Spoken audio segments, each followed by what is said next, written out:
नमस्कार दोस्तों, मेरा नाम डॉक्टर सौमिल मंडालिया है और मैं अहमदाबाद गुजरात में एक रीढ़ की हड्डी के और जॉइंट के एक्सपर्ट के तौर पर प्रैक्टिस कर रहा हूँ। दोस्तों, हमारे पास अभी एक मरीज़ के रिलेटिव आए थे जिन्होंने हमें उनका एक्सरे और एमआरआई दिखाया और उन्होंने बताया कि सर, हमने जिस डॉक्टर से हम मिले उन्होंने बताया कि इनकी रीढ़ की हड्डी में फ्रैक्चर है, तो अब इनको बस 1.5 से 2 महीने तक आराम कराइए और उससे ही ठीक हो जाएगा और कुछ करने की ज़रूरत नहीं है। तो इसमें मैं आपको ट्रीटमेंट ऑप्शन बताना चाहता हूँ कि क्या है। सबसे पहले आप ये समझिए कि रीढ़ की हड्डी में फ्रैक्चर होता है तो वो आपने कभी सुना होगा, हाथ में फ्रैक्चर हो गया है, इसमें हड्डी के 2 टुकड़े हो जाते हैं, प्लास्टर दिया, ऑपरेशन किया, ठीक हो गया।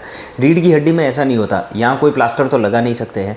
तो जो फ्रैक्चर होता है वो मणका जो होता है वो एक्चुअली में दब जाता है, जो आप इमेज में देख रहे हैं वैसा ही है। ये हड्डी जो हमारी ऐसे हाइट उनकी प्रॉपर होती है वो दब जाती है। अब इससे क्या होता है कि मरीज़ को बैक पेन शुरू हो जाता है। अब जिन भी मरीज़ को सिर्फ बैक पेन है, सिर्फ पीठ में दर्द है या फिर कमर में दर्द है, उनको 1.5-2 महीने के रेस्ट की आवश्यकता नहीं होती है। इसके लिए वर्ल्ड लेवल पे जो डिस्क्राइब्ड, जो सजेस्टेड और सबसे अच्छी जो ट्रीटमेंट है वो है वर्टिब्रोप्लास्टी।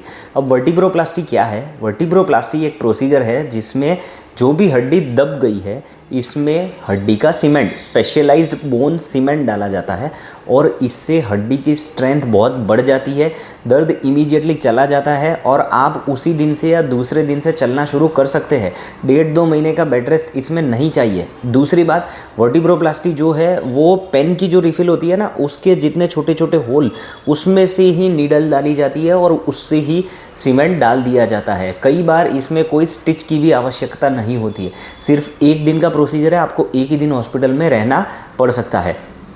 और तीसरा कि आप अगर 1.5-2 महीने तक बेड रेस्ट रखते हैं तो इसमें आपके पैर के जो मसल है, पिंडली के जो मसल है, इसमें अंदर खून जम जाना, साथ ही साथ में ऐसे जहाँ पर भी स्किन हमारी दब जाती है, बेसिकली आप लेटे रहते हैं उल्टे के उल्टे, तो इसमें हमारी स्किन पे छाले पड़ जाना, ये सब कॉम्प्लिकेशंस है जो ख़राब है और ये 1.5-2 महीने का बेड रेस्ट ऐसे अवॉइड करना चाहिए।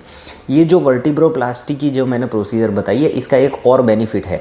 वो क्या है कि अगर किसी मरीज़ की एज 70-75 साल है, उनको जैसे फेफड़े की बीमारी है, हार्ट की बीमारी है, डायबिटीज़ अनकंट्रोल्ड है और उनको अगर एनेस्थेटिस, जनरल एनेस्थेशिया मतलब कि पूरा बेहोश नहीं कर सकते, तो ये प्रोसीजर लोकल एनेस्थेशिया में भी की जा सकती है। इसलिए ये अच्छी प्रोसीजर है। जनरल एनेस्थेशिया से भी कोई भी मरीज़ जो हाई रिस्क है वो बच सकता है। लोकल एनेस्थेशिया में भी हड्डी में बोन सीमेंट डाली जा सकती है। तो वर्टिब्रोप्लास्टी बहुत ही अच्छी प्रोसीजर है और ये 1.5-2 महीने का बेड रेस्ट, अगर आपको सिर्फ बैक पेन है, पीठ में दर्द है या कमर में दर्द है, पैर के कोई भी सिम्टम नहीं है, पैर में कोई कमज़ोरी नहीं है, झुनझुनी नहीं है, सुनपन नहीं है, आपका संडास पेशाब में भी कोई दिक्कत नहीं है, तो ये वर्टिब्रोप्लास्टी की ट्रीटमेंट सबसे अच्छी है। अगर आपके स्पाइन सर्जन ने इसकी रिकमेंडेशन की हुई है तो आपको ये डेफिनेटली कराना चाहिए। धन्यवाद।